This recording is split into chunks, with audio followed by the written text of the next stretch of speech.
Bem, Daniel, é sempre importante a gente retomar esse assunto, falar sobre endividamento, falar sobre inadimplência. Inclusive, em outras oportunidades, a gente já comentou aqui dentro do NT Sul esse assunto, trazendo principalmente esse controle das pessoas, dos brasileiros, no uso do cartão de crédito. E essa pesquisa da CNC, ela revela uma terceira redução consecutiva no endividamento, porém um aumento na inadimplência. Para a gente esclarecer melhor isso, a gente vai conversar com o economista-chefe que também conduziu essa pesquisa da CNC, o Felipe Tavares. Felipe, primeiramente, obrigado por nos atender. Fala um pouco sobre essa pesquisa que a CNC revela e por que a queda do endividamento e o aumento na inadimplência aqui no Brasil através desses dados da Confederação. Boa tarde.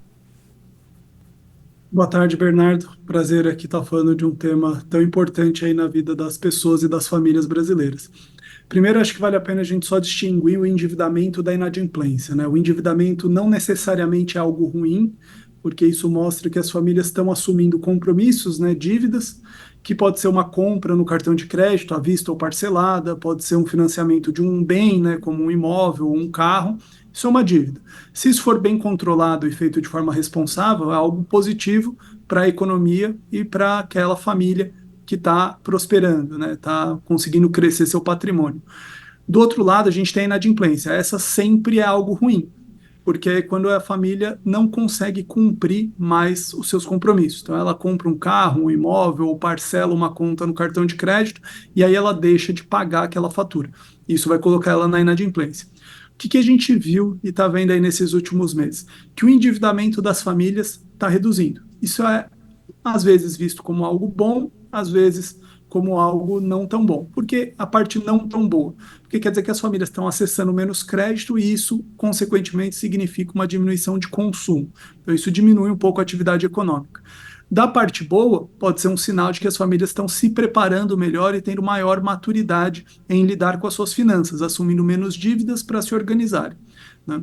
Só que quando a gente viu o indicador de inadimplência, mostra uma luz amarela porque possivelmente a queda do endividamento pode ser por maior restrição a crédito devido ao aumento de inadimplência. Porque a gente sabe que uma vez que a gente se torna inadimplente, os bancos, né, os operadores de cartão de crédito, ou instituições financeiras e creditícias de forma ampla, restringem o acesso a crédito e limitam, seja o limite do cartão ou novas modalidades de financiamento.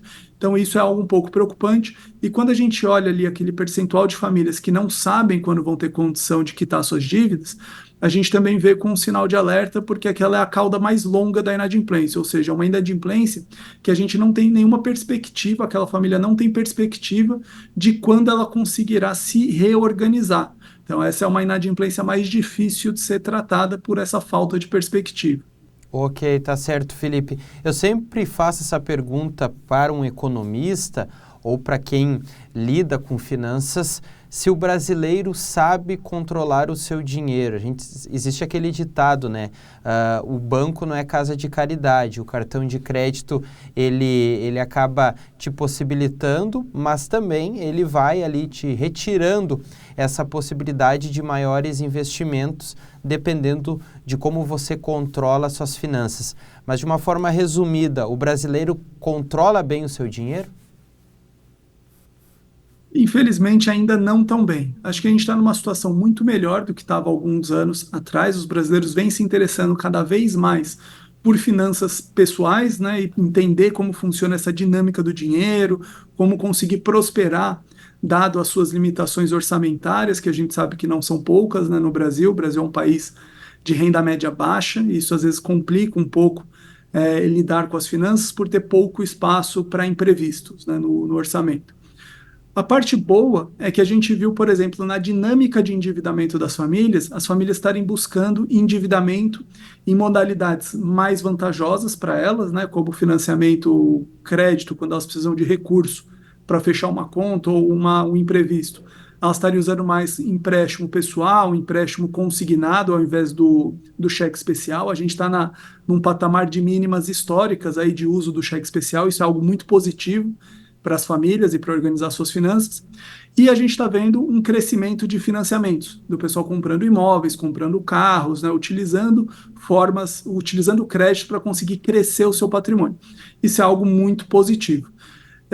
A parte que a gente ainda não tem, que a gente ainda precisa melhorar, é conseguir utilizar esses instrumentos de crédito de forma um pouco mais responsáveis.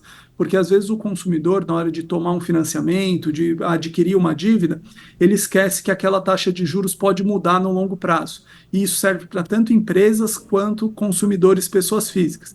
Então, não é raro a gente, ainda mais nesse momento de alta de juros, ver empresários e famílias, nossa, eu não esperava que a minha dívida ia estar tão cara agora, porque quando eu contratei, eu achei que eu ia pagar uma parcela de 1.000 e agora foi para 1.500, 2.000, porque aumentou os juros. Então, entender um pouquinho mais como funciona todo o instrumento financeiro, né, como que os juros impactam e são afetados ali ao longo do contrato, é algo que a gente ainda precisa aprofundar um pouco mais, mas acho que as famílias brasileiras estão no caminho certo, se interessando cada vez mais e utilizando de forma cada vez mais responsável esses instrumentos.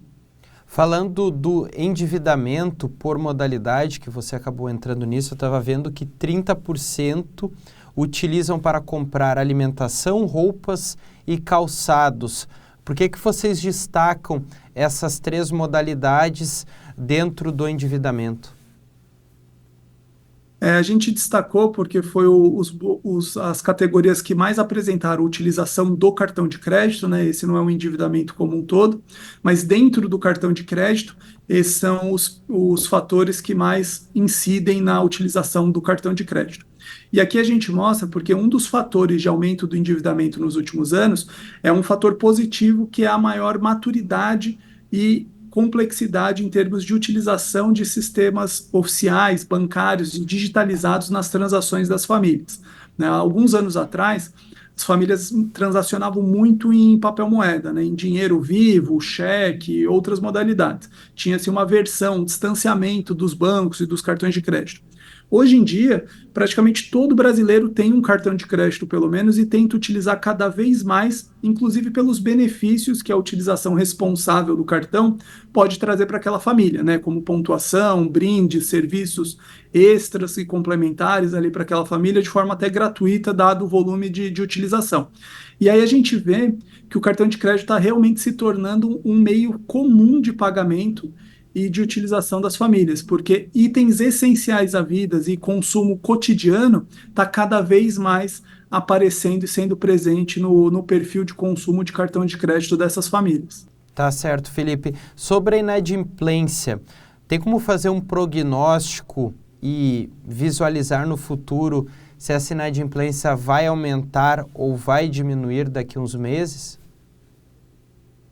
Infelizmente, a nossa projeção para a inadimplência não é muito animadora, dado a perspectiva de aumento de juros e o descontrole das apostas, né, nos cassinos online, que está consumindo cada vez mais renda das famílias mais pobres, inclusive, a gente vê um problema com inadimplência. Então, a gente vê que até o final do ano que vem, a inadimplência pode crescer um pouquinho, dado esses fatores.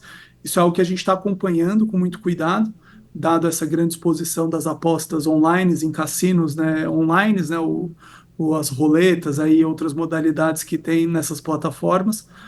E, infelizmente, essa perspectiva de aumento da inadimplência, ela persiste nos nossos estimativas até o final do ano que vem.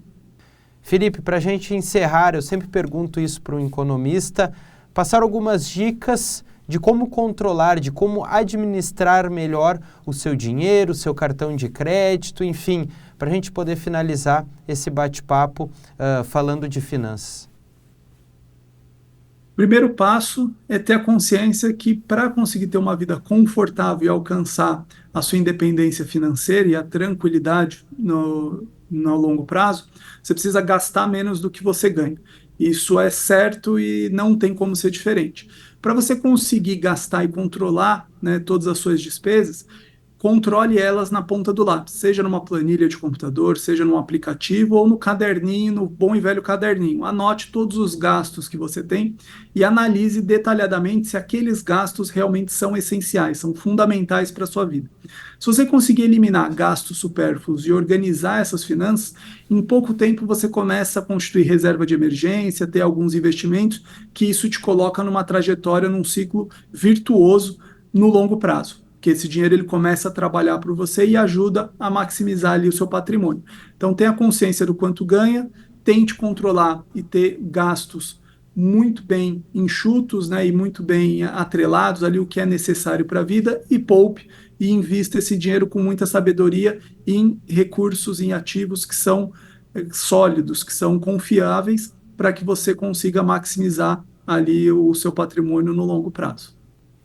Daniel, então conversamos com Felipe Tavares, economista-chefe da CNC, Confederação Nacional do Comércio de Bens, Serviços e Turismo, que falou sobre essa redução no endividamento e o aumento na taxa de inadimplência aqui no Brasil através dessa pesquisa, a gente esclarecendo melhor esse assunto.